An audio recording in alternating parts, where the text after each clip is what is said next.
चलो दोस्तों, चलिए प्लेटो को कवर करते हैं। तो ये बहुत महत्वपूर्ण लेक्चर रहने वाला है। प्लेटो, इनका जीवन काल कब से रहा? 428 ईसा पूर्व से 347 ईसा पूर्व के बीच में। प्लेटो प्राचीन यूनानी राजनीतिक दार्शनिक थे, जिसे प्राचीन राजनीतिक दर्शन का पिता कहा जाता है। तो ये पोलिटिकल फिलॉसफी के इन्हें पिता कहा जाता है, पोलिटिकल फिलॉसफी का। प्लेटो का जन्म 428 ईसा पूर्व में एथेंस यूनान में हुआ था। इनका वास्तविक नाम एरिस्टोक्लीज था, एरिस्टोक्लीज। प्लेटो की उपाधि उसे सुकरात ने दी थी। फिर प्लेटो की सबसे महत्वपूर्ण रचना द रिपब्लिक है।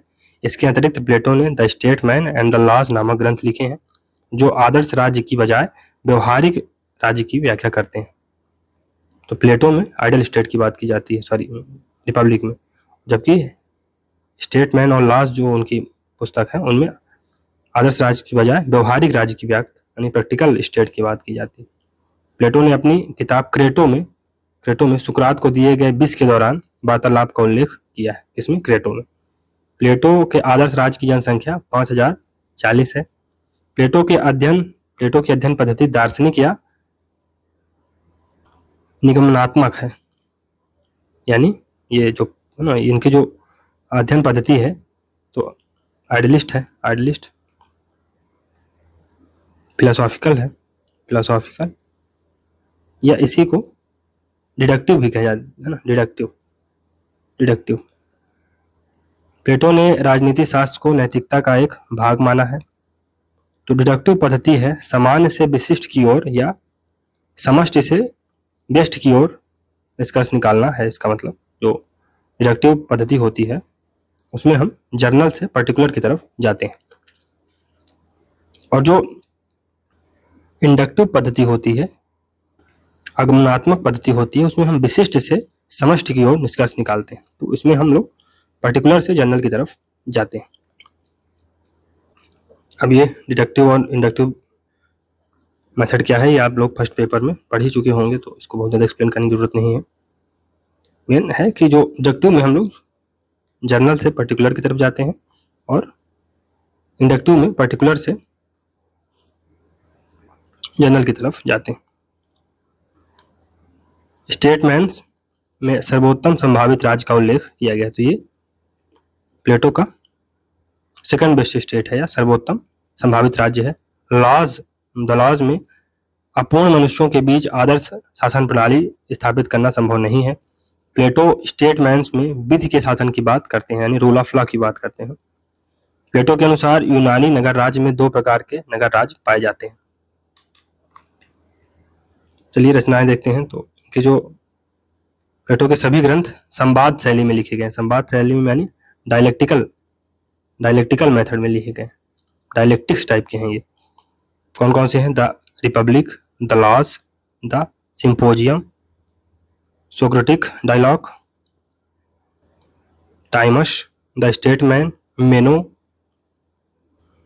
Fado, Apology and Gorgias. फिर प्लेटो की चिंतन पद्धति। प्लेटो ने अपनी अध्ययन पद्धति में द्वंद्वात्मक पद्धति, विश्लेषणात्मक पद्धति और निगमात्मक पद्धति के साथ कुछ अंश में ऐतिहासिक पद्धति का भी प्रयोग किया। प्लेटो ने एकेडमी नामक शैक्षणिक संस्थान की स्थापना 386 ईसा पूर्व में की थी, जिसे यूरोप की प्रथम विश्वविद्यालय होने का गौरव प्राप्त है। एकेडमी में प्रवेश के लिए गणित का ज्ञान होना आवश्यक था। प्लेटो सुकरात का शिष्य था। वह सुकरात के इस विचार से अत्यधिक प्रभावित था कि सद्गुण ही ज्ञान है, यानी नॉलेज इज वर्चू से बहुत ज्यादा प्रभावित कौन थे? प्लेटो। प्लेटो के अनुसार विचार, आइडिया इस समूचे संसार का मूल तत्व है और भौतिक दुनिया विचारों की छाया मात्र है, इसलिए यह यथार्थ विश्व विचारों की परछाई है। तो reality is a shadow of idea, reality is a shadow of idea. ऐसा कौन बोलते हैं? प्लेटो बोलते हैं। Reality is shadow of idea and idea is real. उनके अनुसार विश्व 2 प्रकार के हैं, विचारों की दुनिया यानी वर्ल्ड ऑफ आइडिया, और जो भौतिक या वास्तविक यानी रियल वर्ल्ड या मटेरियल वर्ल्ड। तो एक आइडियल वर्ल्ड होता है, एक मटेरियल वर्ल्ड होता है। तत्कालीन यूनानी युग में सत्य के संदर्भ में 2 प्रकार के विचार प्रचलित थे। हेराक्लेटिस के अनुसार यह विश्व निरंतर परिवर्तनशील है, यानी this word is word of change, है ना। और पैरामिंडिस के अनुसार सत्य सदैव स्थायी और अपरिवर्तनशील होता है। तो truth is always static and non changeable होता है ट्रुथ। प्लेटो ने उपरोक्त दोनों विचारों के बीच सामंजस्य स्थापित करने की बात की। उनके अनुसार सत्य स्थायी होता है परंतु उसकी परछाई सदैव परिवर्तित होती रहती। प्लेटो के चिंतन का मूल उद्देश्य एक आदर्श राज्य का निर्माण था, न कि तत्कालीन एथेंस और स्पार्टा जैसे राज्यों का अध्ययन करना। प्लेटो के अनुसार विचार तत्व होते हैं और विचार सभी चीजों के सार होते हैं तथा वस्तुएं विचारों का प्रतिबिंब होती हैं। तो आइडिया कोर होता है और यही सारे जो मतलब सभी विचारों का ये काइंड ऑफ सार होता है, जिस्ट होता है। और जो विचार होते हैं वो काइंड ऑफ शैडो होते हैं, प्रतिबिंब होते हैं। प्लेटो का व्यक्ति के संदर्भ में विचार क्या है, तो प्लेटो ग्रीक यूनानी विचारक था। प्लेटो के अनुसार आत्मा ही व्यक्ति की पहचान है तथा हर आत्मा में 3 प्रकार के गुण पाए जाते हैं, विवेक यानी रीजन, फिर साहस होता है, करेज, और तृष्णा यानी एपेटाइट। आत्मा इन तीनों गुणों से समाज में 3 वर्गों का निर्माण हुआ है। तो ऐसे लोग जिनमें प्रधान तत्व रीजन है तो वो शासक या रूलर बनते हैं, फिलोसफर किंग बन जाते हैं। साहस की प्रधानता अगर करेज है आप में डोमिनेट कर रहा है तो सोल्जर क्लास में आप जाएंगे, और अगर आप में एपेटाइट डोमिनेट कर रही है तो आप प्रोड्यूसर क्लास में जाएंगे, प्रोड्यूसर या उत्पादक क्लास में आप जाएंगे। प्लेटो का प्रसिद्ध कथन है कि राज्य व्यक्ति का बृहद रूप है। तो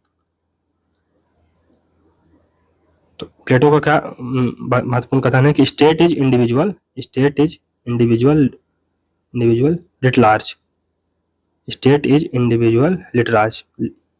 लार्ज, यानी राज्य व्यक्ति का बृहद रूप है। फिर प्लेटो राज्य एवं समाज में अंतर नहीं करता, वह इसे तीनों वर्गों का समूह मानता है। प्लेटो के अनुसार प्रत्येक वर्ग को अपनी आत्मा के गुण के अनुसार ही कार्य करना चाहिए, यही प्लेटो का न्याय सिद्धांत है ना। तो doing one's duty according to the nature of his or her soul, यही न्याय है। इन वर्गों के निर्धारण के लिए प्लेटो शिक्षा व्यवस्था एजुकेशन सिस्टम की बात करता है। प्लेटो के पूरे दर्शन में शासन व्यवस्था को एक कला यानी एक आर्ट के रूप में देखा गया है ना। तो governance is kind of art. राज्य को सामाजिकता से दूर कर और उसे सांसारिक जगत से दूर कर साम्यवाद की स्थापना का प्रयास किया गया। तो कम्युनिज्म के फर्स्ट सीड्स भी देखे जा सकते हैं प्लेटो के विचारों में। शिक्षा और साम्यवाद द्वारा स्थापित राज्य न्यायपूर्ण राज्य होगा। प्लेटो के अनुसार कोई धोबी, मोची या नाई राजा नहीं हो सकता। प्लेटो के राज्य का विचार, राज्य की प्रकृति क्या होगी, तो प्लेटो ने द रिपब्लिक में आदर्श राज्य की व्याख्या की है, किसी वास्तविक राज्य की नहीं। तो ये आइडियल स्टेट की बात करते हैं, इसीलिए कभी कभी इनको यूटोपियन थिंकर भी कहा जाता है या यूटोपियन स्टेट की बात ये करते हैं। उनके अनुसार राज्य का निर्माण ओक के वृक्ष से नहीं बल्कि व्यक्तियों के चरित्र से होता है। तो state does not come out of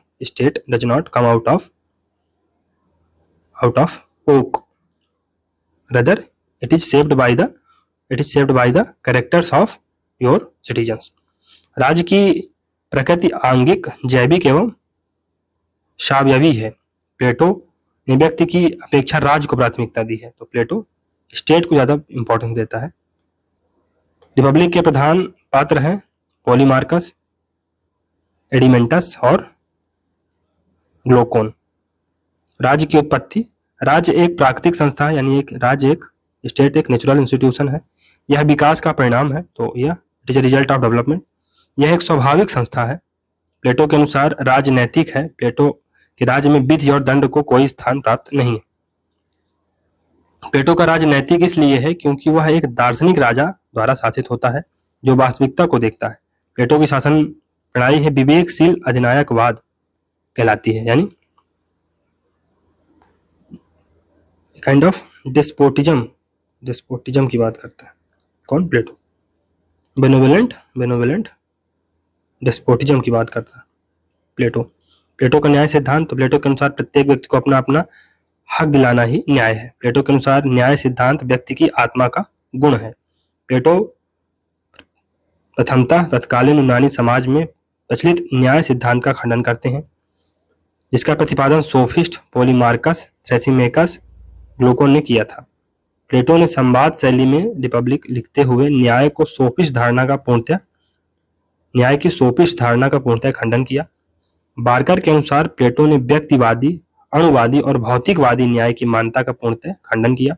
sophist विचारक मूलतः भौतिकवादी और उपयोगितावादी थे। तो सोफिस्ट जो विचारक थे, सोफिस्ट काइंड ऑफ ये मटेरियलिस्टिक थे, है ना, ये यूटिलिटेरियन थे और ये स्टेट को एज अ यूटिलिटी में यूज करना चाहते थे और ये इंडिविजुअल को ज़्यादा प्रायोरिटी देते थे। कौन? सोफिस्ट। इंडिविजुअल की नीड्स को ज़्यादा प्रायोरिटी देते थे। उनका मानना था कि माइट इज राइट।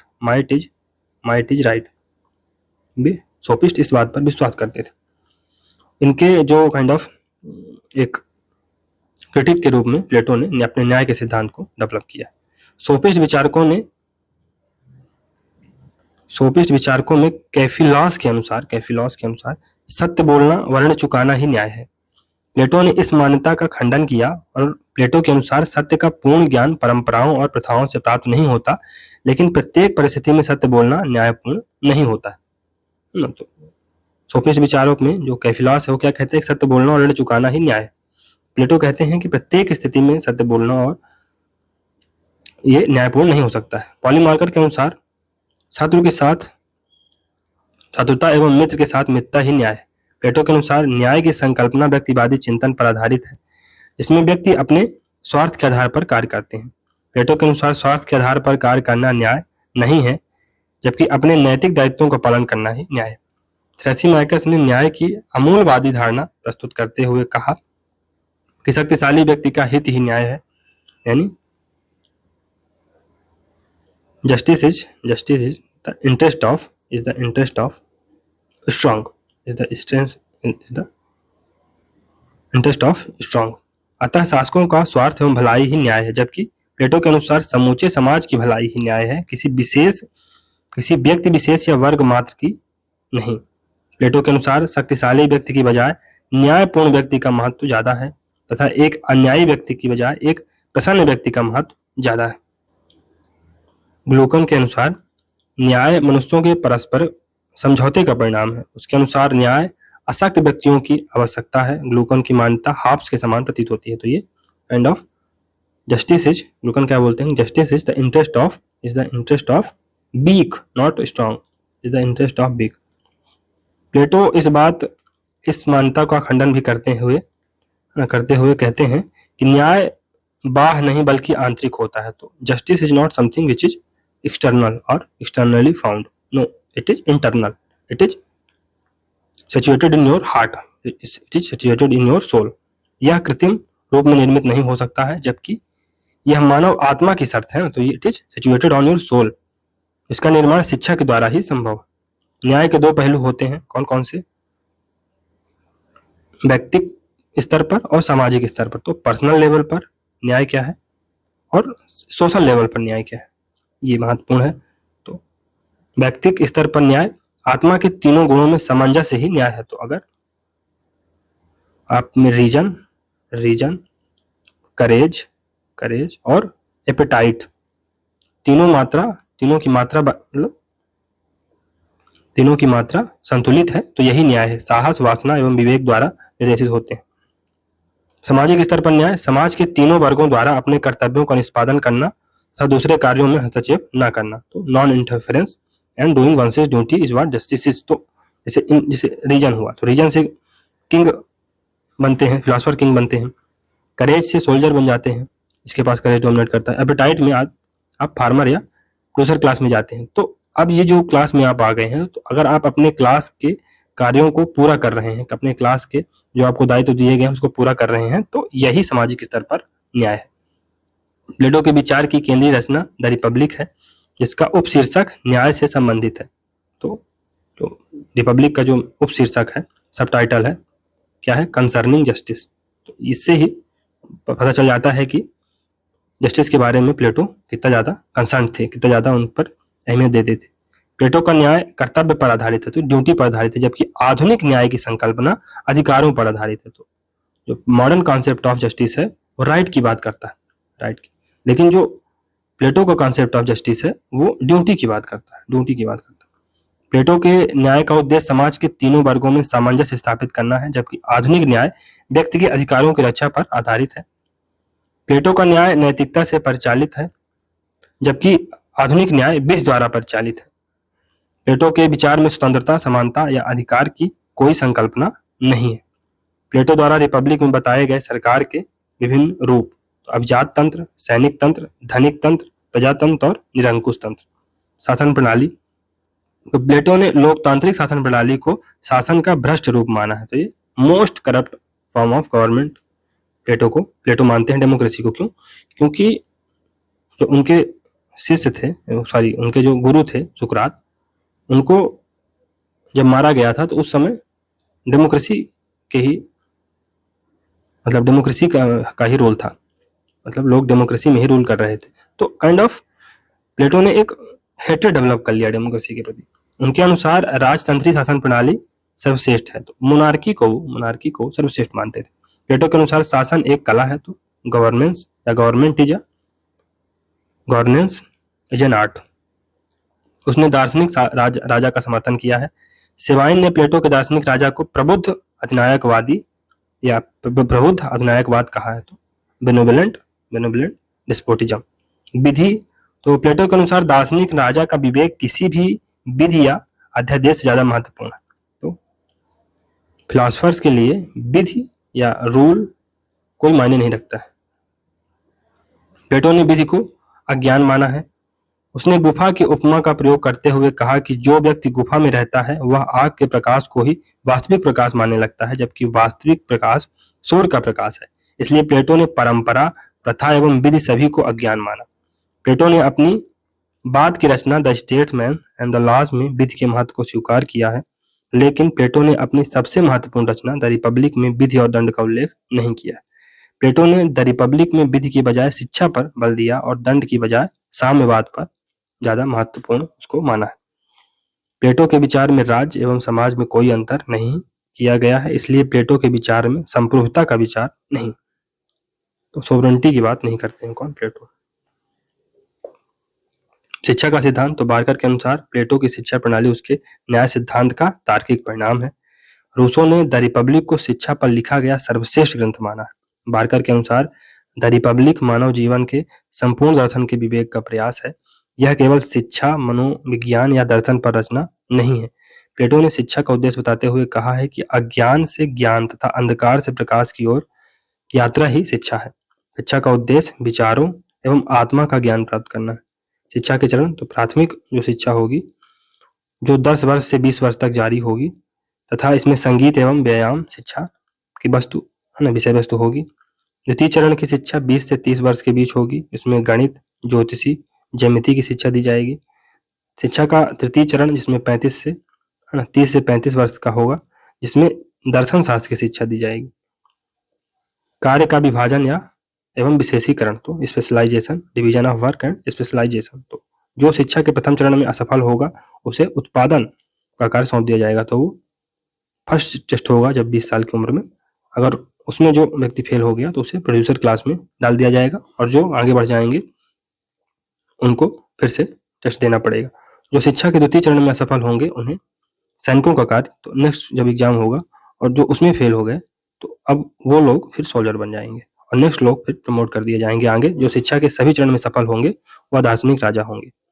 35 वर्ष की शिक्षा के बाद 15 वर्ष का प्रशिक्षण दार्शनिक राजा को दिया जाएगा। शिक्षा के द्वारा सभी के कार्यों का विभाजन होगा, जिससे सभी अपने कार्यों में विशेषज्ञ होंगे, इससे समूचे समाज का भला होगा। प्लेटो के राज्य को मूलतः एक विश्वविद्यालय कहा गया जो शिक्षा प्रदान करने की संस्था है। साम्यवाद, तो प्लेटो का कथन है कि यूनानी नगर राज्य छोटे छोटे नगर राज्य थे, लेकिन इनका भी विभाजन 2 प्रकार के नगर राज्यों में था। पहला अमीरों का राज्य, दूसरा गरीबों का राज्य।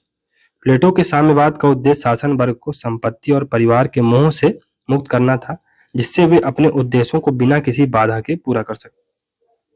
प्लेटो ने स्पार्टा के अनुभवों से परिवार और संपत्ति के साम्यवाद का सिद्धांत दिया। प्लेटो के अनुसार दार्शनिक राजा तथा सैनिकों को अपनी निजी संपत्ति रखने का अधिकार नहीं होगा।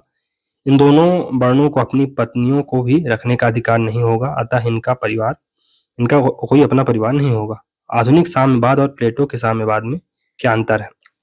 तो प्लेटो का जो साम्यवाद है और आधुनिक साम्यवाद है उसमें क्या अंतर है? तो प्लेटो का साम्यवाद यह पूरे समाज पर लागू नहीं होता, ये केवल ऊपर के दो क्लास यानी पहला जो शासक वर्ग है और दूसरा सोल्जर वर्ग है, थर्ड क्लास में ये लागू नहीं होता, प्रोड्यूसर क्लास में ये नहीं लागू होता। आधुनिक साम्यवाद यह पूरे समाज पर एक साथ लागू होता है।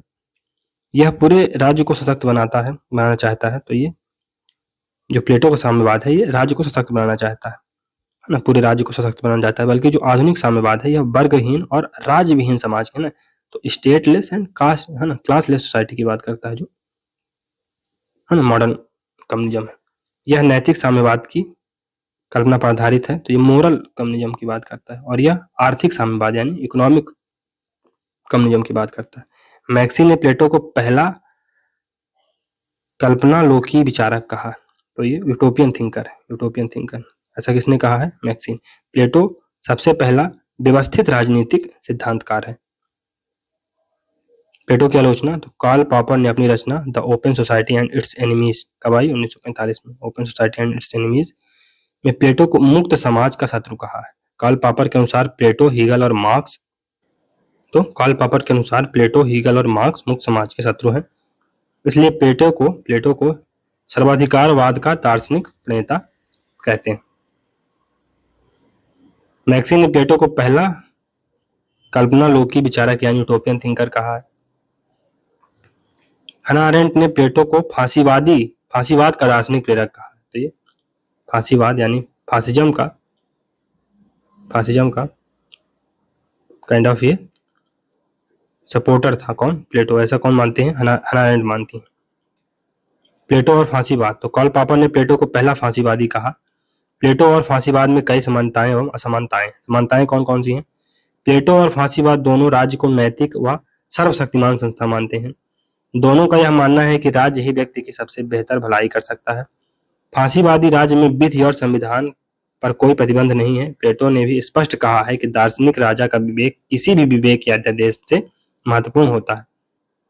प्लेटो व फांसीवादी विचारधारा लोकतंत्र का घोर विरोध करते हैं। प्लेटो के विचार में स्वतंत्रता, अधिकार व समानता की संकल्पना विद्यमान नहीं है। फांसीवादी भी यही मानते हैं। प्लेटो के आदर्श राज्य में शिक्षा एवं साहित्य पर नियंत्रण किया जाएगा। फांसीवादी राज्य भी नियंत्रण करते हैं। असमानताएं तो प्लेटो के अनुसार विवेक व्यक्ति का सबसे महत्वपूर्ण गुण है। विवेकशील व्यक्ति ही राजा हो सकता है, जबकि फांसीवादी व्यक्ति को भावुक प्राणी मानते हैं। दार्शनिक राजा का शासन विवेक, सत्य और न्याय पर आधारित है, जबकि फांसीवाद में शासन धूर्तता, फरेब और चालाकी के द्वारा किया जाता है। प्लेटो के विचारों में स्वतंत्रता और समानता अंतर्निहित है, जबकि फांसीवादी विचारक स्वतंत्रता और समानता को बिल्कुल नहीं मानते। प्लेटो ने महिलाओं को भी सरकार वर्ग में शामिल किया है, जबकि फांसीवादी महिलाओं को बच्चा पैदा करने की मशीन मानते हैं। प्लेटो के विचारों में उग्र राष्ट्रीयता बिल्कुल नहीं है, जबकि फांसीवादी उग्र राष्ट्रीयता के धुर समर्थक हैं। प्लेटो ने एक आदर्श राज्य की कल्पना की तथा उसका सैद्धांतिक विश्लेषण किया, जबकि फांसीवादी मूलतः एक अवसरवादी विचारधारा। निष्कर्ष तो प्लेटो की फांसीवाद से समानताएं अपवादिक है, यानी ये काइंड ऑफ कंपेयरिंग द अनकंपेरेबल्स है, ये नहीं किया जाना चाहिए। प्लेटो का दर्शन सत्य, विवेक, न्याय एवं सौंदर्य का पर्याय है, जबकि फांसीवादी विचारधारा सत्य, अहिंसा, चालाकी एवं धूर्तता का दूसरा नाम। हिंसा, असत्य और चालाकी एवं धूर्तता का दूसरा नाम है। अतः प्लेटो और फांसीवाद दोनों विपरीत हैं, दोनों में कोई समानता नहीं। प्लेटो के संदर्भ में या कि प्लेटो के संबंध में निम्नलिखित रचनाएं कौन कौन सी हैं? तो अर्नेस्ट बार्कर की ग्रीक राजनीतिक सिद्धांत, प्लेटो और उसके पूर्ववर्ती। ग्रीक राजनीतिक सिद्धांत, प्लेटो और उसके पूर्ववर्ती। अर्नेस्ट बार्कर की अन्य बुक है प्लेटो एवं अरस्तु के राजनीतिक विचार। बर्नार्ड बोशांके, इनकी बुक है the Companion to Plato's Republic, 1895 में, the Companion to Plato's Republic. R.L. Nettleship, ये द लेक्चर्स ऑन रिपब्लिक, ये 1922 में आती है, द लेक्चर्स ऑन रिपब्लिक। चलिए एक बार ओवरव्यू ले लेते हैं। तो प्लेटो एक एथेनियन फिलासफर थे और उन्हें वेस्टर्न पॉलिटिकल फिलॉसफी का फाउंडिंग फिगर माना जाता है। उन्हें आइडियलिज्म का फादर कहा जाता है। प्लेटो ने मेटाफिजिक्स के बारे में बात की। मेटाफिजिक्स मतलब एक ऐसा वर्ड जो कि फिजिकल वर्ड से परे है। प्लेटो पहले ऐसे थिंकर रहे हैं जिन्होंने डायलेक्टिकल मेथड का यूज किया अपनी पॉलिटिकल फिलॉसफी में। प्लेटो एक स्टैटिक थिंकर है और वो अपनी थ्योरी में स्टेट को ज़्यादा महत्व देते हैं, पीपल्स के राइट को नहीं। For Plato state is an end, तो प्लेटो के लिए स्टेट अंतिम साध्य है, मतलब अंतिम साधन है, और इंडिविजुअल्स एक साधन मात्र है अंतिम साध तक पहुंचने के लिए। जो अंतिम एंड है, जो अंतिम गोल है, वो स्टेट है। प्लेटो अपनी ट्राइपार्टाइट थ्योरी ऑफ सोल में 3 प्रकार की सोल की बात करते हैं। कौन कौन सी? एक ऐसी सोल जिसमें एपेटाइट डोमिनेट करती है, तो है ना, प्लेजर और कंफर्ट की बात करते हैं। और ये इसको प्लेटो मेन ऑफ कॉपर कहते हैं, मेन ऑफ कॉपर कहते हैं। स्पिरिटेड यानी जस्टिस सीकर, तो ये जो सोल है इसमें इसको प्लेटो मेन ऑफ सिल्वर कहते हैं। ये सोलर क्लास की बात करते हैं, बेसिकली सोलर क्लास होगी। द माइंड यानी कॉन्शियस अवेयरनेस, जिसमें रीजन डोमिनेट करेगा, तो ये फिलासफर वाली क्लास होगी। और ये मेन ऑफ गोल्ड होंगे, मेन ऑफ गोल्ड। अपनी फेमस जो उनकी बुक है रिपब्लिक में उन्होंने आइडियल स्टेट के यूटोपियन कॉन्सेप्ट को प्रकट किया है। वो मोनार्की को फेवर करते हैं और आइडियल, है ना, फिलासफर किंग का आइडिया देते हैं। और जो प्लेटो हैं वो वर्चू बेस्ड एथिक्स की बात करते हैं, वर्चू बेस्ड एथिक्स की बात करते हैं।